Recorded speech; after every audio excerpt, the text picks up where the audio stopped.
Welcome back to the Week in 7 Questions, today with Andrius Kubilius, a member of the European Parliament. Andrius, why should we care about what's happening in Belarus? Well, very good question. Thanks, Roland. Really, I would say, of course, first of all, because we are friends with Belarusian people. That is why we need to support them. Second, of course, Belarusian example of Belarusian revolution could become a great inspiration for Russian people. And things like in Belarus can start to happen in Russia itself. And what can the European Union really do? Of course, it's not so easy to see what EU itself can do in such a situation, how you can support democracy in Belarus. First of all, we need to be much more effective and strong in pushing Lukashenko. But besides that, we need to be much more effective in pushing President Putin, who is supporting Lukashenko. Why is Putin supporting Lukashenko? And how far will he go in this? We can see some kind of, evidence in Putin behavior that always when he can support another authoritarian regime, he is doing that. Second, of course, for him, he has an idea that supporting authoritarian regimes around Moscow, in the neighborhood of Moscow, he is protecting those countries not to move into the West.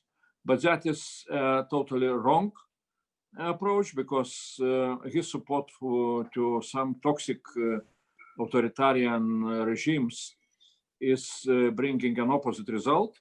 And people in Belarus, I think, will start to see not only Lukashenko as a toxic leader, what they're doing, but they will start to see also Putin, who supports Lukashenko, in a similar colors of toxic leader. Why did you found the group of Friends of a European Russia in the European Parliament? I am convinced that Russia, as a very important country on the European continent, has the same destiny as all other nations and countries on the European continent.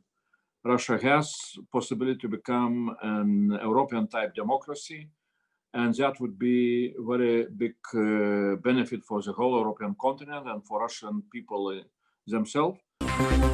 Now, President Macron still seems to see some virtue in cooperating with the Kremlin. Do you agree? Macron loudly announced vision that the only way for Europe to survive is to rebuild friendship with Putin. I think that was a wrong approach.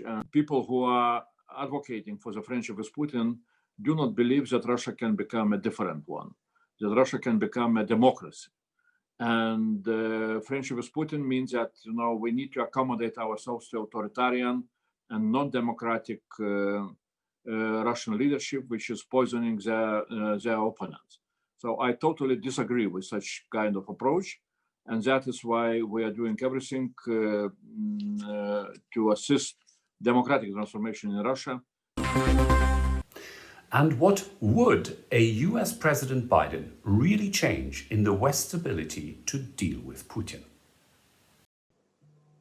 Well, I don't know how elections will end in United States. Still there are a lot of different scenarios.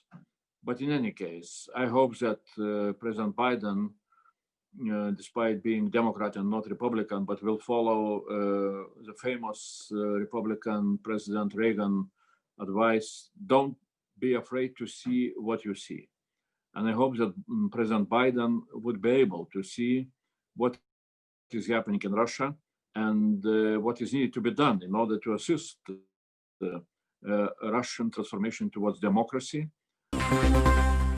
And Andrius, what was your most remarkable experience with Putin in your time as Prime Minister of Lithuania?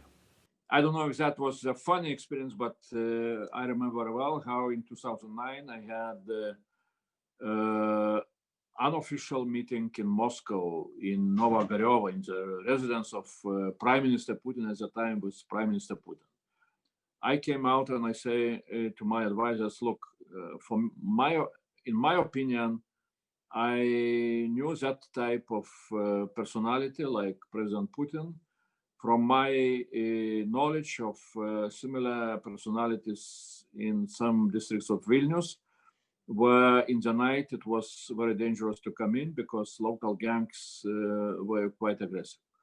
So that was my conclusion, and I still do not